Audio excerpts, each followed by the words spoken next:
अपने बेटे और बहू के रोज के झगड़ों से परेशान होकर कैलाश बाबू अपने कमरे में जाकर अपना बैग निकालने लगे। उसमें अपने कुछ जोड़ी कपड़े रखे और उदास मन से अपनी पत्नी की तस्वीर को उठाया और कहने लगे, कितने नाजों से पालकर बड़ा किया था हमने अपने इकलौते लाडले बेटे को। कहते ही वो रो पड़े, परंतु फिर सोचने लगे, नहीं, ये कमजोर पड़ने का वक्त नहीं है। उन्होंने अपनी आंखों के आंसू पोंछते हुए अपनी पत्नी की तस्वीर को अपने बैग में रखा और अपने एक दोस्त को फोन किया जो वृद्धाश्रम में रहते थे। भरी गले से उन्हें बताया कि अब वो भी वृद्धाश्रम में ही रहना चाहते हैं। इतनी बात सुनते ही उनका दोस्त राधे श्याम स्तब्ध रह गया। उसके पास कुछ पूछने के लिए कोई शब्द ही नहीं बचे। कैलाश बाबू ने केवल इतना ही कहा, मैं रोज रोज के कलह से परेशान आ गया हूँ और 1 घंटे में तुम्हारे पास पहुँच रहा हूँ। जिस समय वे अपना घर छोड़कर अपना बैग लेकर निकलने लगे तो उन्होंने देखा कि उनके बेटा बहू अपने कमरे में बैठकर चाय और स्नैक्स का आनंद ले रहे थे। दोनों में से किसी ने नहीं पूछा कि आप ये सामान लेकर कहाँ जा रहे हैं, और ना ही किसी ने उन्हें रोकने की कोशिश की। रोज रोज के अपमान और जिल्लत भरी जिंदगी से परेशान कैलाश बाबू वृद्धाश्रम पहुंच गए। थोड़े ही समय में उनके वृद्धाश्रम में बहुत से मित्र बन गए। वे सबके साथ हालचाल बांटते, बातें करते, रोज सुबह सैर और एक्सरसाइज भी करते। धीरे धीरे कैलाश बाबू को आश्रम में ही अच्छा महसूस होने लगा। घर की अपेक्षा उन्हें वृद्धाश्रम ज्यादा सुकून दे रहा था। सभी लोग एक साथ खाना खाया करते थे, जबकि घर में रोज के क्लेश से कैलाश बाबू का हृदय छलनी हो गया था। वे हमेशा अपनी पत्नी की तस्वीर से बातें करते हुए कहते थे, तुम तो मुझे पहले ही छोड़कर चली गईं, परंतु उस बेटे ने भी मेरा साथ नहीं दिया जिसके लिए मैंने कभी अपना पसीना पानी की तरह बहाया था। एक दिन कैलाश बाबू वृद्धाश्रम के प्रांगण में टहल रहे थे। तभी वृद्धाश्रम के बाहर एक कार आकर रुकी।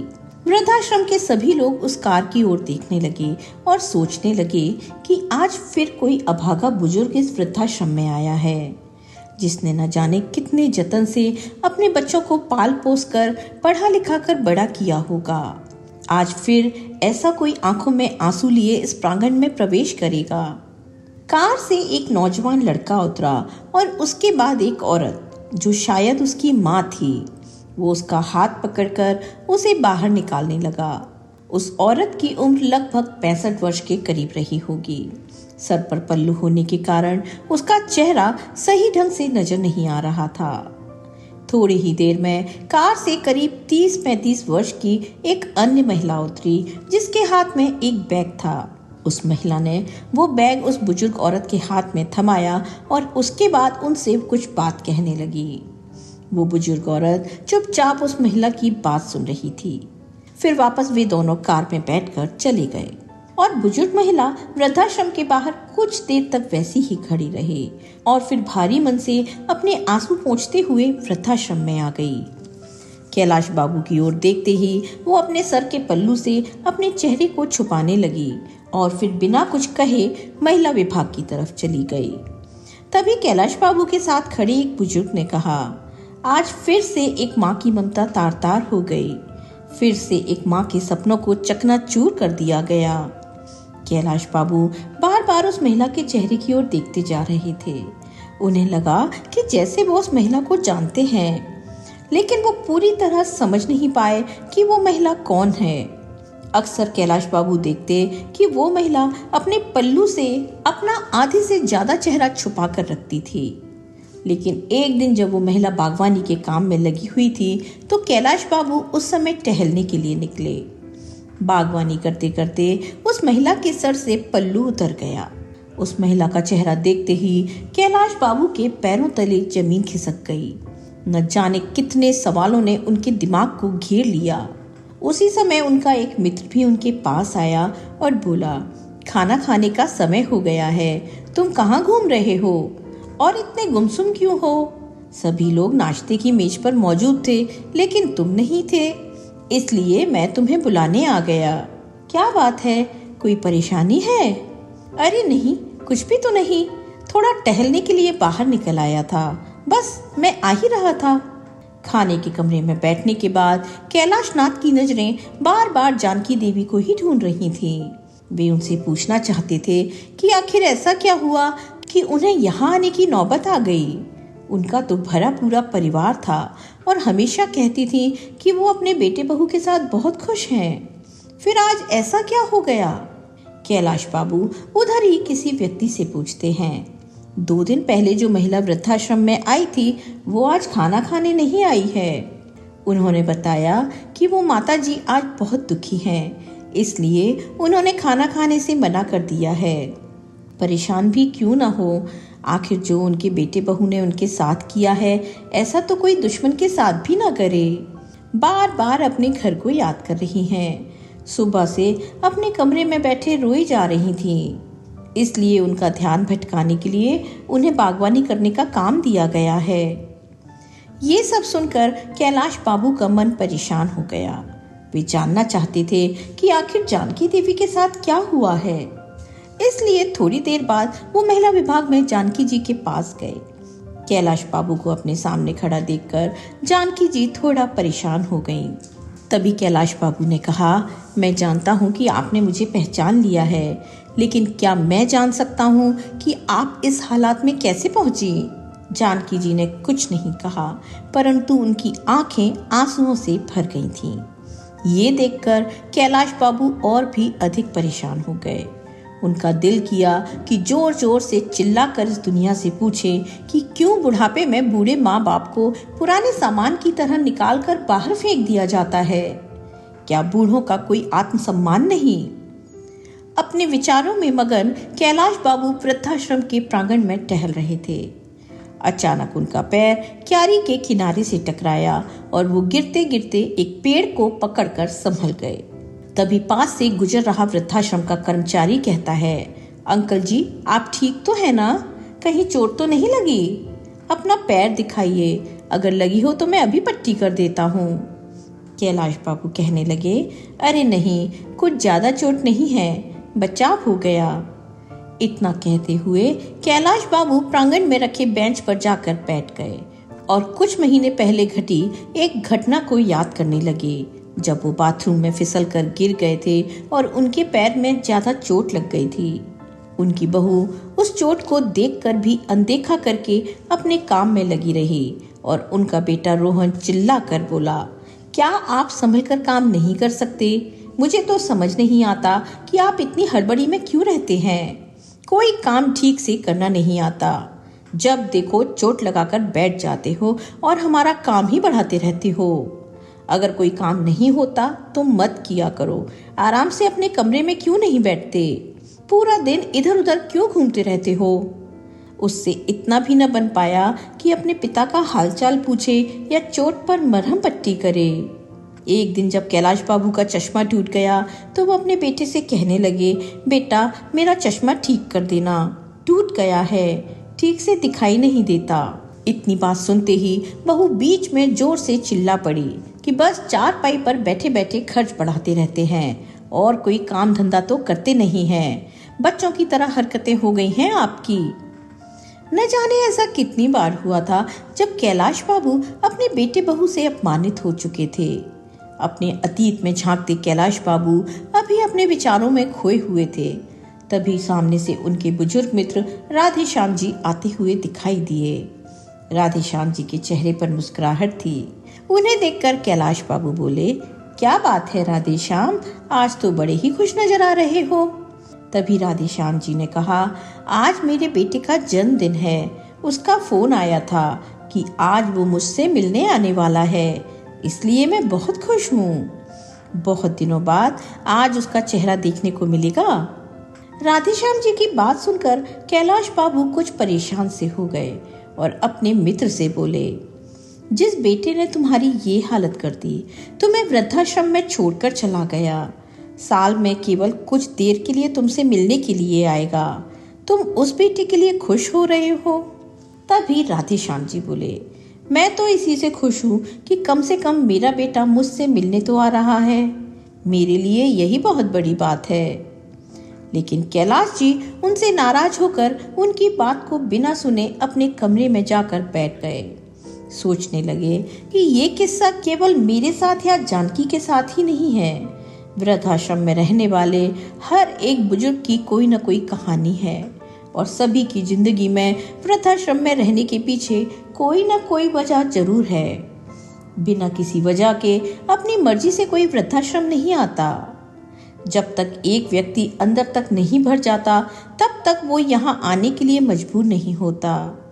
लेकिन देखो, सभी बूढ़े लोग अपनी उन कड़वी यादों को भूलकर अपनी जिंदगी को यहाँ बिताने के लिए मजबूर हैं। कुछ लोग समय के हिसाब से स्वयं को बदल लेते हैं और खुश रहने की कोशिश करते हैं, जबकि कुछ लोग मेरे जैसे हैं जो हमेशा ही अपने बच्चों को, अपने बेटे बहू को, अपने पोते पोती को याद करके आंखों से आंसू बहाते रहते हैं।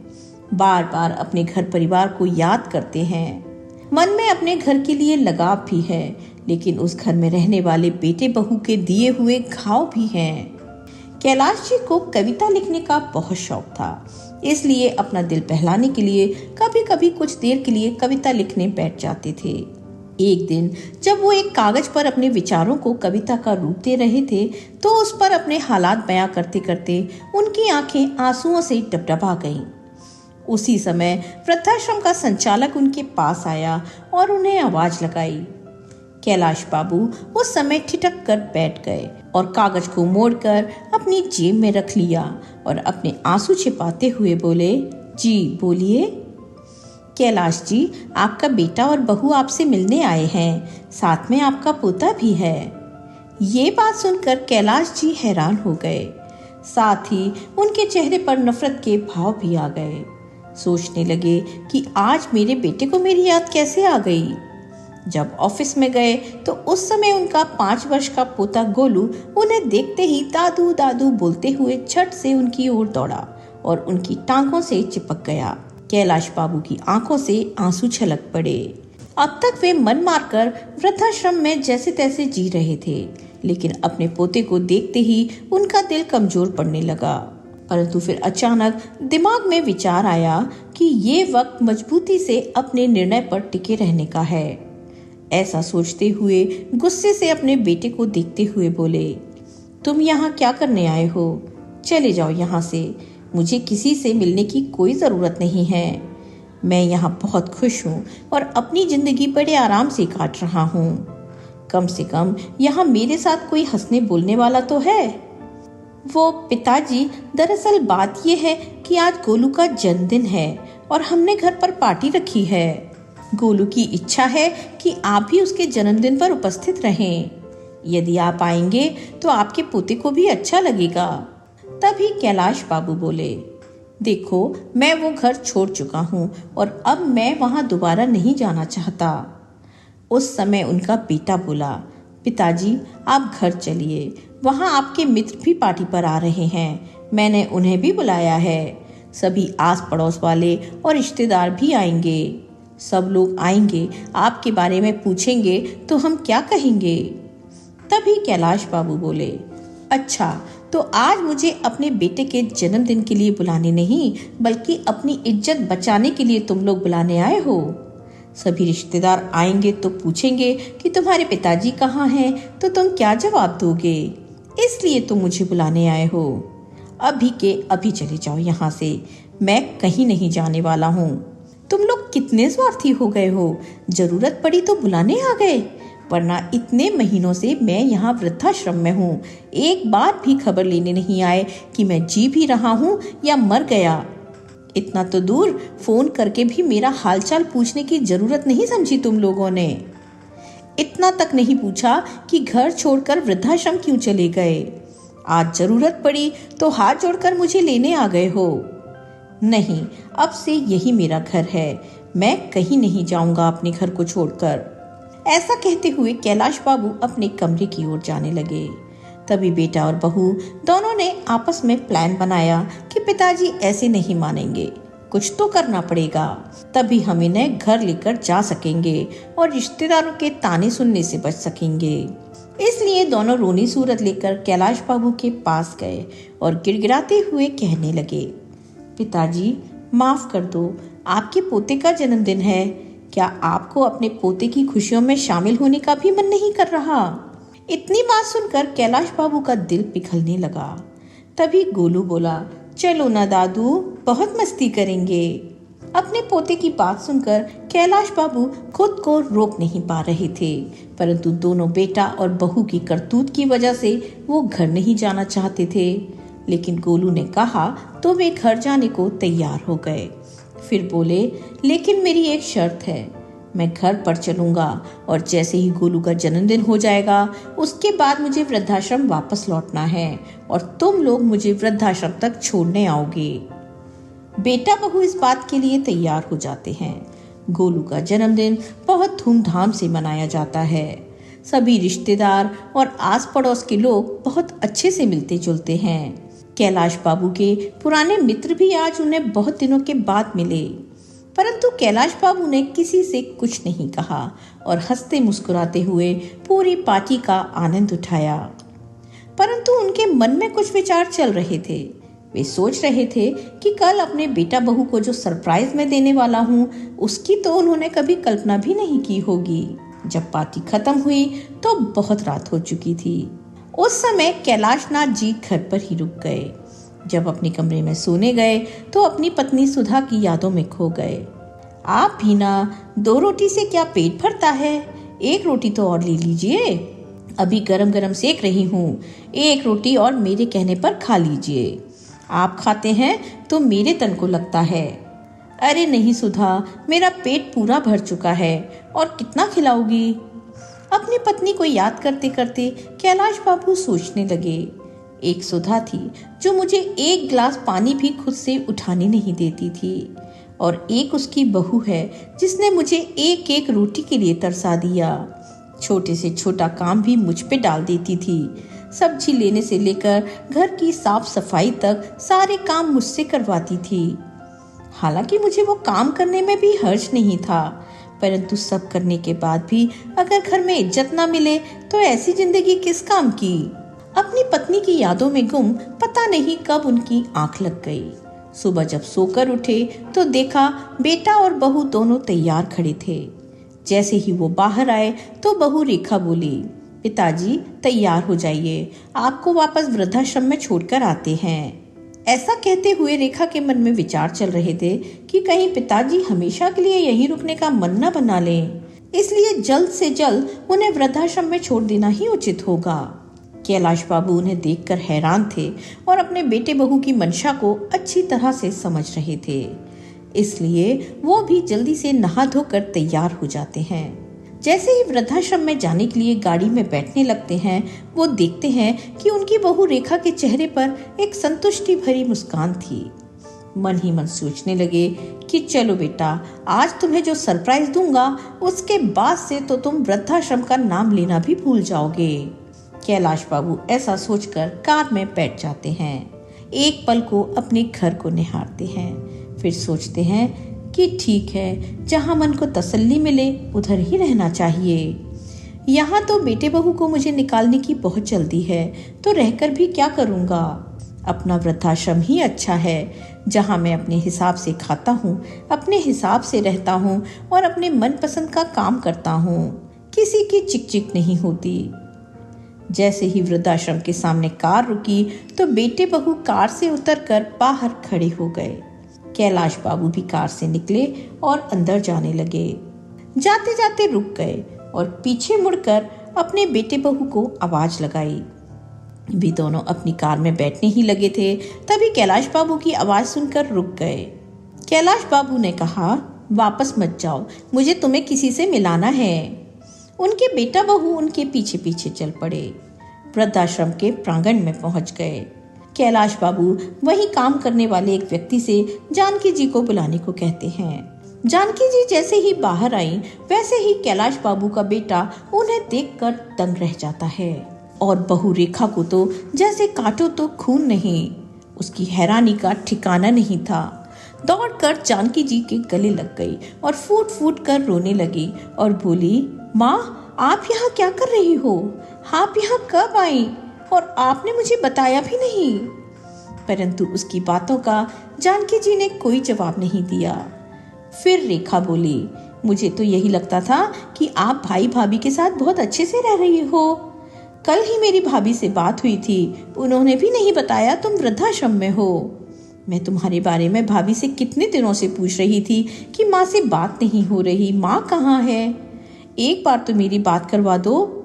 तो भाभी ने कहा कि तुम तीर्थ यात्रा पर गई हो, इसलिए मेरी तुमसे बात नहीं हो पाएगी। और मैंने भी मान लिया कि तुम तीर्थ यात्रा पर गई हो, लेकिन मुझे क्या पता था कि उस जालिम औरत ने तुम्हें वृद्धाश्रम में छोड़ दिया है।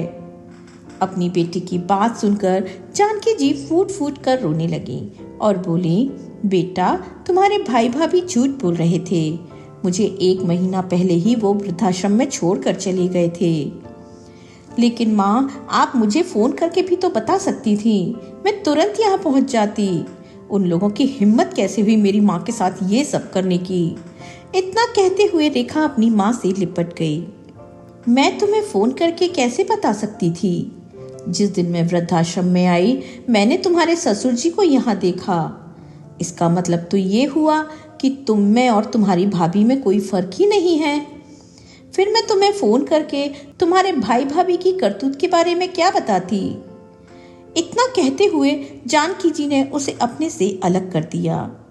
तुम मेरी बेटी कहलाने के लायक ही नहीं हो, इसलिए मुझसे दूर रहो। यदि मेरे बेटे बहू ने मुझे घर से निकाला है, तो मेरी बेटी ने भी अपने ससुर को घर से निकाला है। तो कुल मिलाकर मेरी दोनों औलादें ही निकम्मी निकली।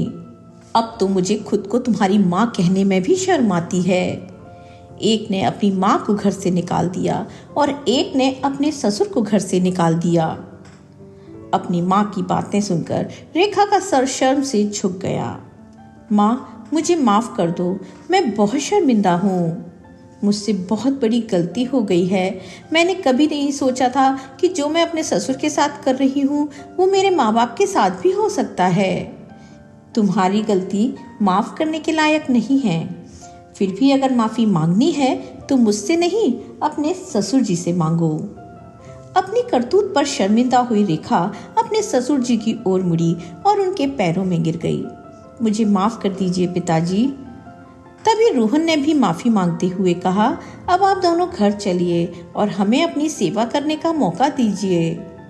कैलाश जी और जानकी जी दोनों ने ही घर जाने से मना कर दिया और कहा, हमें अब अपने बहू बेटे या बेटी के पास नहीं रहना है, हम वृद्धाश्रम में रहकर ही सुखी हैं।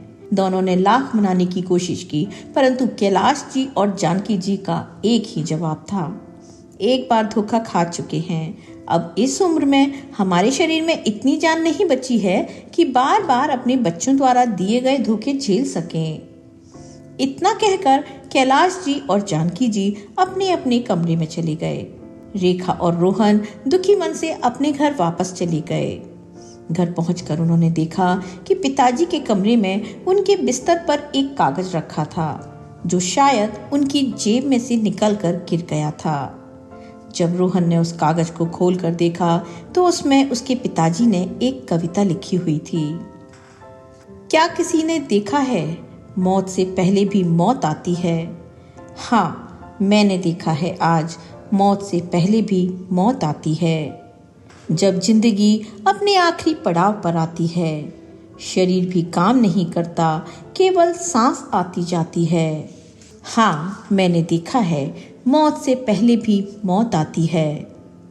अपने पिता द्वारा लिखे इन शब्दों को देखकर रोहन के दिल पर न जाने कितने तीर एक साथ चुभने जैसा एहसास हुआ, और उधर रेखा अभी तक अपनी माँ की हालत को देखकर उस सदमे से उबर नहीं पाई थी।